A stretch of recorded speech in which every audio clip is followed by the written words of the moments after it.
Chapter 1 algebraic fractions and फार्मूले question number 3 part D. Part D में भी हमारे पास यहाँ देखें तो यहाँ पर 3 टर्म है, पावर स्क्वायर, पावर 1 और कांस्टेंट। तो यहाँ भी हम क्या करेंगे, मिडिल टर्म ब्रेकिंग करेंगे और डिनोमिनेटर में से हम क्या करेंगे, 2 टर्म है तो x को यहाँ कॉमन ले सकते हैं। तो यहाँ पर हम फैक्टर्स बना देते हैं। लास्ट टर्म हमारी 7 है और सेंटर में हमारे पास 6 है, तो 7 1 7। अगर हम बोले 7 1 7 और 7 में से हमने 1 को माइनस किया तो हमारी सेंटर वाली टर्म आ जाएगी। तो हम यहाँ लिखेंगे एक्स स्क्वायर 7x x और -7, यानी 7 1 सा हमारा हो जाएगा 7 और 7 में से अगर हम 1 को माइनस करेंगे तो 6 आ जाएगा।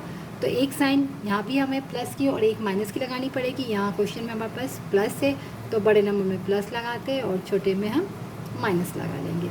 और डिवाइडेड हमारे पास 2 टर्म है, एक पावर स्क्वायर है, एक एक्स है, तो एक एक्स हम कॉमन ले लेंगे तो यहाँ x -1 बचेगा। अब 4 टर्म में से हम क्या करते हैं, पहले फर्स्ट 2 में से हम कॉमन ले ले तो x कॉमन है हमारे पास, यहाँ पर x कॉमन आ गया तो बचा x + 7, यहाँ से हमने कॉमन लिया। अब यहाँ से हम क्या करेंगे, नेगेटिव साइन हम लिखेंगे यहाँ पर, और यहाँ पर कुछ कॉमन नहीं यानी कि 1 कॉमन है, तो क्या बचेगा x प्लस, क्योंकि नेगेटिव साइन कॉमन ली तो यहाँ प्लस आएगा, जब ओपन करेंगे तो माइनस प्लस माइनस होगा। डिवाइड में हमारे पास है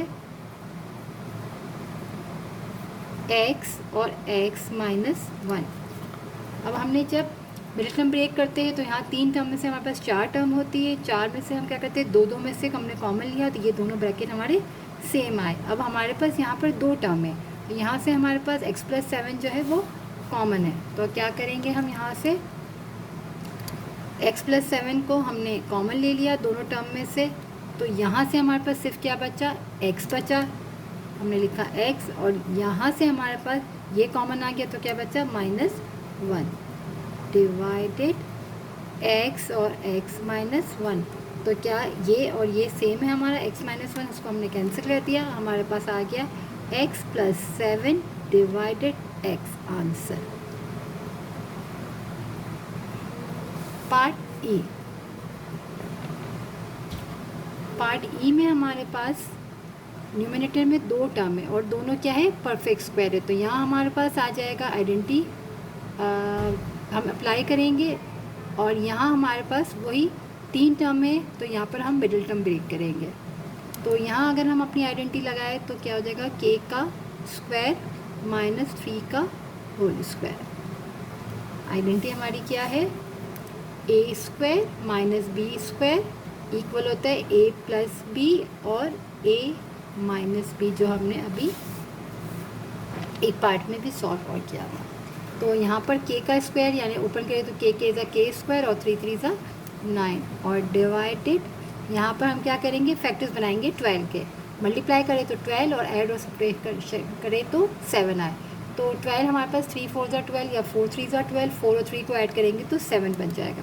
तो हमने लिखा k² और लास्ट में हमने लिख दिया +12, और यहाँ क्या हो जाएगा हमारा 3k और 4k। अब इन दोनों को हम अगर ऐड करेंगे तो हमारा 4 और 3 ऐड होके 7 बनेगा, और यहाँ हमारे पास साइन क्या है, क्वेश्चन में माइनस है, तो हम क्या करेंगे, दोनों में हम लगाएंगे माइनस, क्योंकि माइनस इंटू माइनस क्या होता है, हम प्लस करते हैं मगर साइन हम क्या करते हैं, माइनस की लगाते हैं। तो 4 और 3 ऐड होके 7 हो गए और यहाँ माइनस के साइन है इसलिए दोनों में माइनस लगा दिया। अब इसको हम किस तरह करेंगे, a² b², एक बार हम लिखते हैं प्लस में और एक बार माइनस में, यानी कि k + 3 और k - 3। और डिवाइड में हमारे पास अब क्या है, मिडिल टर्म ब्रेक किया है तो हमारे पास 4 टर्म आ गई है, तो पहले की 2 टर्म में से हम क्या कॉमन लेंगे, k कॉमन लेंगे, तो ब्रैकेट में क्या बचेगा, k -3, राइट।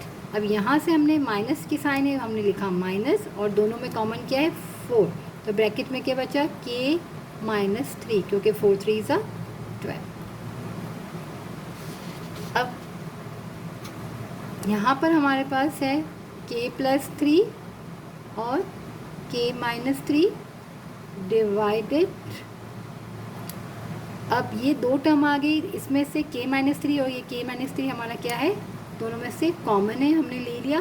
ब्रैकेट में हमारे पास क्या बचा, यहाँ से जब k-3 कॉमन गया तो k बचा, हमने लिखा k, और यहाँ से k-3 कॉमन गया तो क्या बचा, माइनस का 4। और दूसरे लफ्ज़ों में क्या है, ये भी कह सकते हो कि दोनों में से हमने इसको वन टाइम लिखा और इन दोनों को हमने मर्ज कर दिया। तो k-3 और k-3 कैंसिल हो गया, तो आंसर आ गया k+3 डिवाइडेड k-4। यहाँ जो हमने फॉर्मूला अप्लाई किया, a² - b² इक्वल होता है a + b और a - का b, और हमारे पास था k का स्क्वायर माइनस फी का स्क्वायर। तो एक बार हमने लिखा k+3 और एक बार हमने लिखा k-3।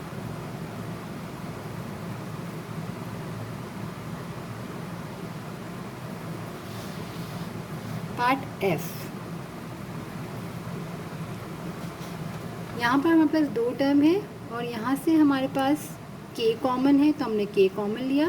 ब्रैकेट में m+8 बचा और डिवाइडेड हमारे पास तीन टर्म है, और हम यहाँ पे क्या करेंगे, मिडिल टर्म ब्रेक करेंगे, तो हमारे पास 32 है।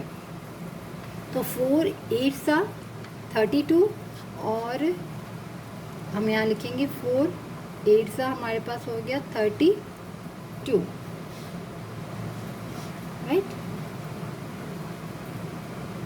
4 8 32 बना, और 4 में से अगर मैं, या 8 में से मैं 4 को माइनस करूँगी तो क्या बचेगा, 4। 8 - 4 हुआ 4। तो हम यहाँ पर बना लेते हैं m² और 4m 8m माइनस का 32। 4 8 32, और 8 में से 4 गया या 4 में से 8 गया, तो हमारे पास कितना बचा, 4। अब यहाँ पर प्लस की साइन है, तो एक मुझे यहाँ प्लस लगाना है और एक माइनस लगाऊंगी तो मेरा माइनस होगा, माइनस प्लस माइनस या प्लस माइनस माइनस। अब यहाँ प्लस चाहिए तो बड़े नंबर में प्लस लगा दिया और छोटे में माइनस। km+8 डिवाइडेड, अब यहाँ हमारे पास 4 टर्म है, तो हम क्या करते हैं, पहले फर्स्ट दो टर्म में से कॉमन लेंगे। क्या कॉमन लेंगे, हम लेंगे m कॉमन, तो m-4 बचा, और यहाँ से +8, अगर मैं यहाँ जो साइन होती है वो हम ले लेते हैं। अगर प्लस की साइन है तो हमने प्लस लिया, तो अंदर वाली साइन चेंज नहीं होगी, सेम आएगी। अगर यहाँ माइनस है, हम माइनस ले लें तो ये ब्रैकेट वाली साइन चेंज हो जाती है, राइट। हमने यहाँ लिखा 8, तो m-8 4 32।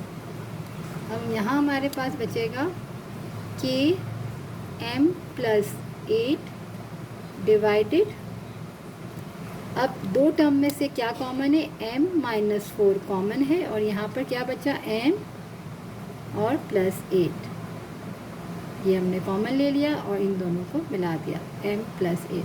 अब m+8 और m+8 हमारा कैंसिल हो गया, तो हमारे पास क्या बचेगा, k/m-4 आंसर।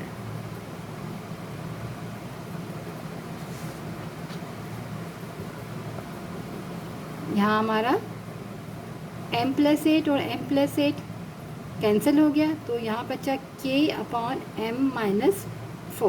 आंसर।